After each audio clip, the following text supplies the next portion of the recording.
Danke bafethu, welcome back to Nkuli Soccer. Ngicela ningakhohlwa ukulike and subscribe. Bengikhuluma la ngomthiyane bafethu, ngifuna ukungena kuma-message wenu ukuthi i-Kaizer Chiefs why ingamsayinanga umthiyane, and then kwangena ama-message.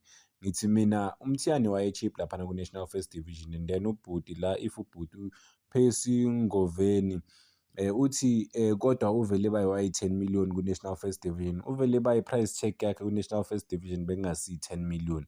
Bekuyi-10 million because of bokuyi-Kaizer Chiefs. Ilokhu njana beyifuna nje ukuscam i-Kaizer Chiefs ukwenza imali. As soon as uvele bezwe ukuthi ufuna i-Kaizer Chiefs, they realize ukuthi sokwenza imali-ke la ngoba ufunwa yini i-Kaizer Chiefs. Bezwa uvele no-Batman, by the way, bafuna i-Kaizer Chiefs, but bekuduma indaba kabani kalokhu njana kavele kuphela. And then they made sure ukuthi bayawagcina lama-player la ukuthi i-Kaizer Chiefs isazobuya, or i-team enkulu i-Kaizer Chiefs mayibuya bazoloke ngeke bayi-change i-price tag yama-player, whether badlala ku-Premier League, whether badlala ku-National First Division or badlala ku-Third Division. They'll stick to that price ukuthi bafuna 10 million for i-player, bakhulume ngokuthi babadevelope ngemali eningi bona. And then khona into ekumele siyibuze yona-ke, if sithi le price le beyingasethelwanga i-Kaizer Chiefs, i-price nanoma liphi i-player bafowethu bebazo-charge 10 million any other player. And then into ekumele siyibuze yona ukuthi why ama-players wabo amaningi manje ahambe mahhala, because almost wonke ama-player wabo are-good, hambe mahhala. Alikho nelikhishwe ishumi bafowethu. Even nalawa ahambe kahle, bona khona ojoyine i-Durban City u-goalkeeper mahhala, khona ojoyine omunye angazi ukuthi ujoyine i-Cape Town City or i-Steelers, bahambile. I think about 8 abantu engibabonile bahambe mahhala. So why these two? Why kubo bonke abadlali bangabagcinanga, bangabalwelanga, bangashongo ukuthi sibadevelope nge-10 million? And labadlali almost bonke bajoyine ama-team waku-Premier Division noma ku-Betway Premiership. So they set i-10 million for i-Kaizer Chiefs kuphela, hhayi enye team, because bayazi ukuthi i-Kaizer Chiefs inemali. Izolo futhi ngikhulume ngendaba ukuthi day before izolo ngikhulume uDotli, same thing. uDotli cishe wangajoyini i-Kaizer Chiefs naye bafowethu.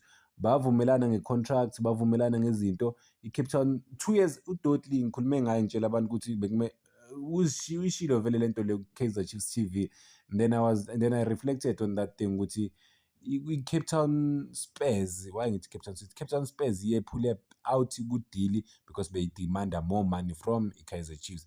I'll make an example ngeplayer elingadumanga kakhulu, but siyalazi thina besilandela ibhola, uMzwakali Bantu, if ngiyamkhumbula, bedlala i-Ajax Cape Town at the time. Naye kwakumele ajoyine i-Kaizer Chiefs umdlali. Guess what? Zange bavuma ukuthi ajoyine i-Kaizer Chiefs. Kwakumele travel azojoyina i-Kaizer Chiefs, bavumelana nga-everything. And then later on, only for i-Ajax Cape Town, which is i-Cape Town Spurs, mayila ovele babuya khona, change athi seyifuna imali eningi. Wasikhulumela yena straight bafethu, uMzwakali Bantu, if ngilisho kahle igama lakhe, but I remember khuluma lento lo, ikhuluma I think 2 months back.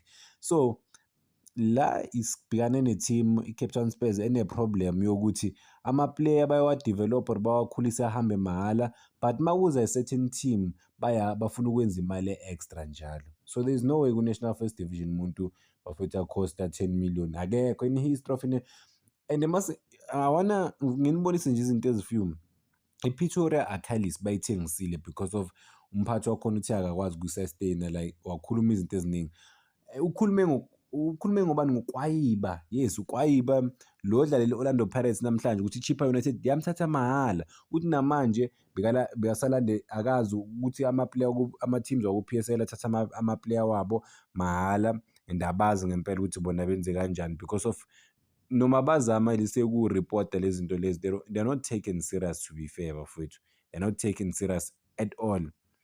So nabo kunzima ukuthi barana ama-teams laphana ku-National First Division. Imagine ama-player ku-PSL athatha ama-player mahhala ku-National First Division. So le Cape Town Spurs i-different case because of kuzi-Kaizer Chiefs phela, bathi laba sobathola-ke, sifuna ukwenza imali. Bahamba mahhala abantu ba-National First Division abaningi bafethu, bahamba mahhala. Ku-rare ukuthi bathengwe abantu ba-National First Division. I-Kaizer Chiefs yona beyifuna ukwenza ubulungiswa, ikhiphe le mali le ikhiphayo.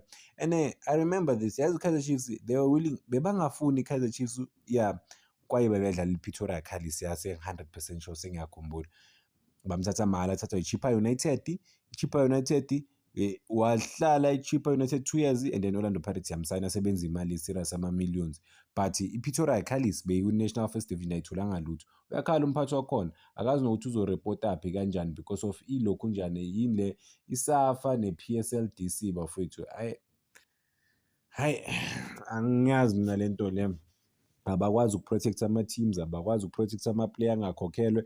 Even manje kunecala lokuthi iSAFA ayikwazanga ukuprotect ama-player ukuthi iphushe ama-team ukuthi akhiphe ama-salaries wama-player. Since 2019, 6 years later, khona ama-player angakakhokhelwa iy'mali zawo.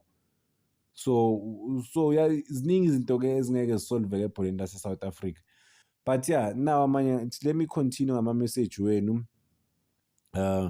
Omunye la uthe mangikhuluma ngomthiyane iplayer leli bafethu edlalela lapho edlala eStellenbosch mangithi iKaizer Chiefs yafeyila ukumsayina wathi iKaizer Chiefs ngeke isayine wonke ama-player. Yes, iKaizer Chiefs vele ngeke isayine wonke ama-player but guess what? Mangiphendula laphana ngithi iKaizer Chiefs ine-defensive midfielder eyodwa kuphela ethimini. Umuntu traditionally vele yakhe la position u-Ox Mthetho kuphela akekho omunye. Because laba amanye ama-central abadlali i-DC sengithi ilo mani i-DM ngisho kanjalo abadlali i-DM le kaMthetho. So ulona umthetheleli Mthiyane lo odlala laphana ku-Stellenbosch bekazoba i-competition, direct competition kaMthetho yangempela. I saw this thing ku-Kaizer Chiefs and it was just embarrassing to see bafowethu, to be honest.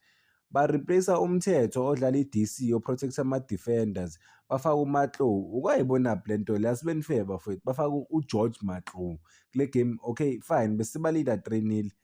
I can't remember uGeorge Matlou ukuthi bamfaka ngabo 70 something or ngabo 666 because I remember ngo-66 minutes khona iplay langena.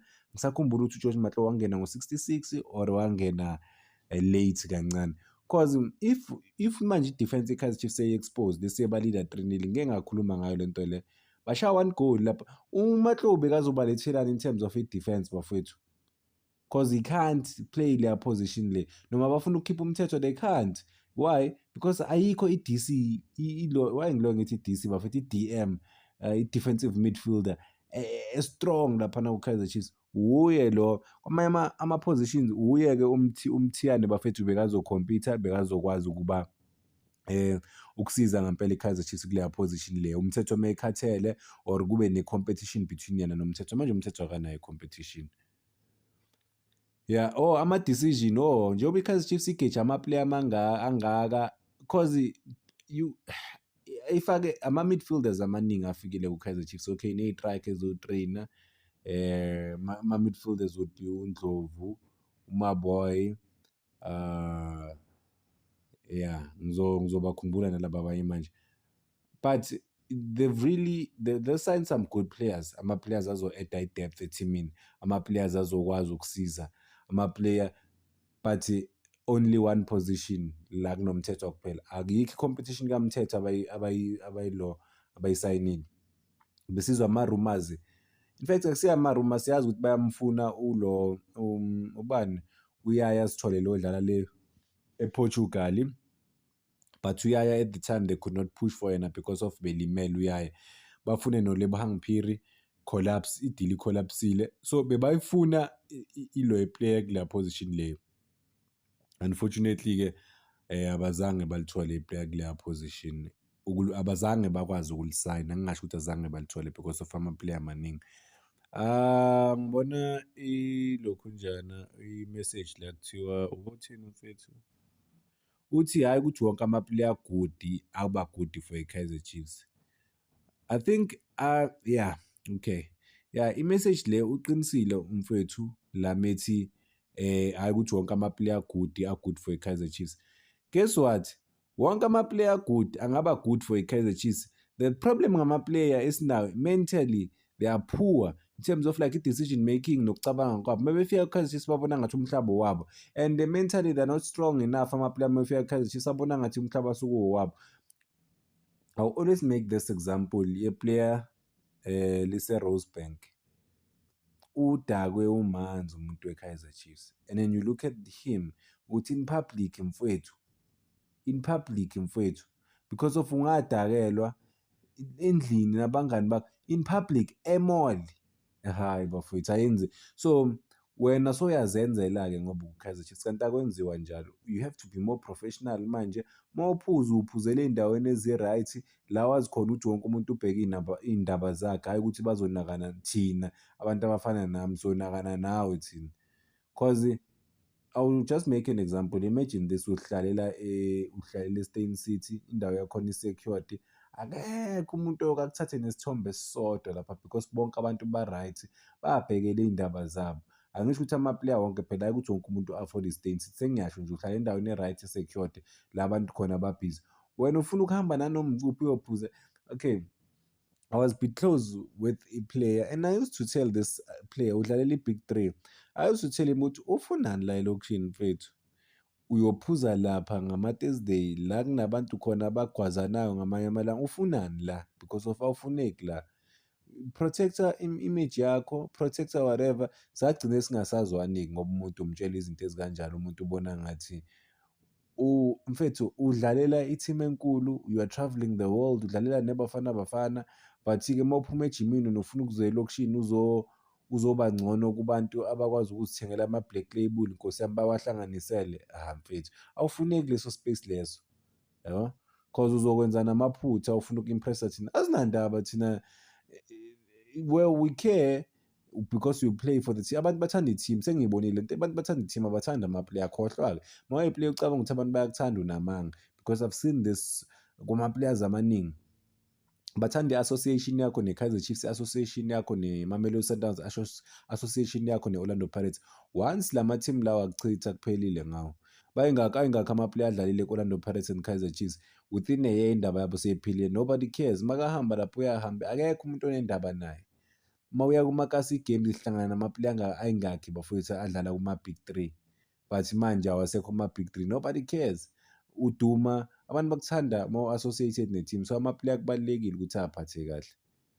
But yeah kunzima ukudlala ukudlala ku-Kaizer Chiefs or any Kaizer Chiefs kunzima kakhulu bafowethu because uthola i-spotlight esi-serious. So ukuwuphatha kwabafowethu laphana kubaluleke kakhulu ukuthi ba-protect-e image yabo. Danko bafowethu, cela ningakhohlwa uku-like and subscribe. It's making sure ukuthi le page bafowethu liyakhula lifika ku-15,000 subscribers. In fact sigijimisa u-20,000 subscribers, safika ku-20,000 subscribers. Angazi bafowethu, angazi ngempela ku-20,000 kumele sifike, but we have pushed. Le page liqale this year by the way. The first clip engayiposta, it was I think late February if ngisakhumbula kahle. We started this year. We started that day kudlala iMamelodi Sundowns ne-Orlando Pirates. uLucas Ribeiro abulala i-Orlando Pirates, bayishaya 4. uLucas Ribeiro ashaya amagoli awu-2 man, yes. Khona lela asuke nalo e-center wabashiya bonke. I was there and then I decided to start this thing and sikhulile and ngizolo ngisho lento lokuthi ngayizama. So when I started it ngathi okay thi ngizame nge-English and to report nge-English, and then ngathi okay thi ngizame nge-Vernac. So I was making a decision ukuthi kusebenza isiNgisi noma kusebenza i-Vernac. Guess what?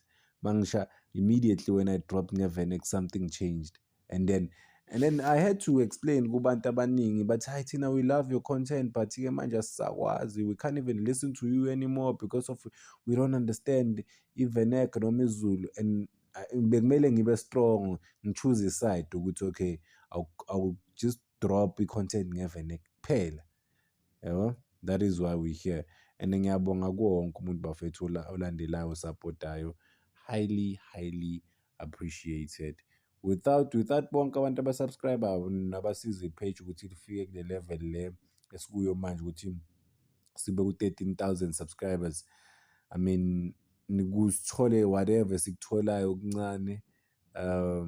Ngibonga nina bafethu, ngithi nala nani nithathe khona noma enizama khona kwande.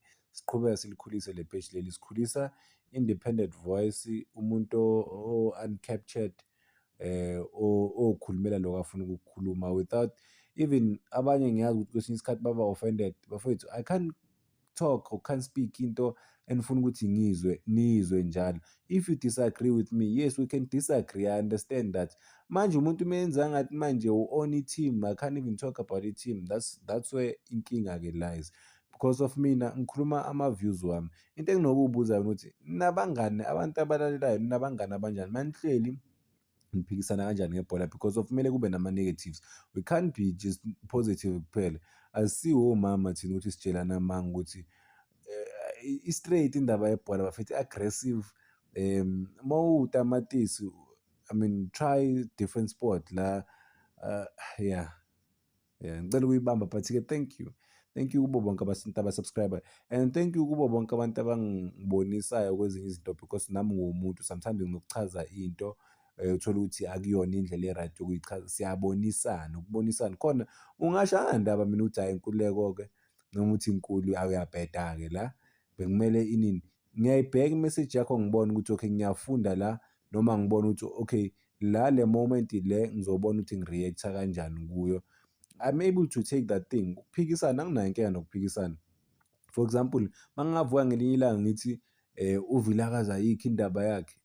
If umuntu uyangi-oppose uthi maybe uzosho something uyangi-oppose uthi hayi iyabheda-ke lento oyishoyo, I'm able to take that thing. I don't have a problem naleyo nto leyo.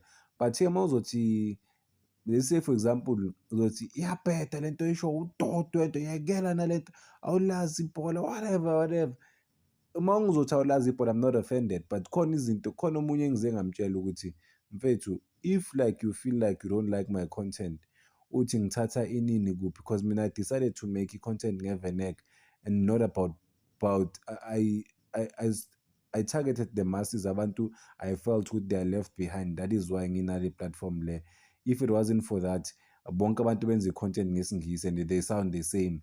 The funny thing ukuthi banama-opinions or ama-views afanayo, so I come with my own views and then abanye abantu babona ngathi ngigxeka nje kuphela. No, angigxeki nje kuphela, but kunama-moments la I say, oh okay le ngizoyichaza kanje, and then I have to take a decision and stand by that decision. If ngizoba udodo umuntu ongakwazi mengichaza into ngiphinde ngithi hayi sorry-ke, no, these are my views. If I feel like uMorris akadeserve ukuba ku-Chiefs, these are my views bafethu. It's not like I'm attacking uMorris. For mina naye uyazi ukuthi udlala ibhola and then kunabantu abazomcriticize kakhulu. Kumele naye ezindoda athathe i-decision ukuthi okay noma azi ukuthi okay ngisifake kule nto le and then nawo ama-advantages nawo ama-disadvantages. Ngoba ngeke adlale isizini yonke uMorris ucabanga ukuthi okay kumele sithi thina okay maybe ngi-wrong ukuthi ngiyadlala isizini yonke sobona, but I don't see i-contribution yakhe. But ngicela ukuyibamba la. Ngiyabonga kubo bonke abantu abasaphotayo nalaba abangiphikisayo kwezinye izinto ngiyabonga, but-ke it's very important ukuthi sikwazi ukuhloniphana, sikwazi uku-engage-a kahle. Angikho perfect nami, ngiyafunda, siyafundisana kula ma-platforms. Danko bafethu.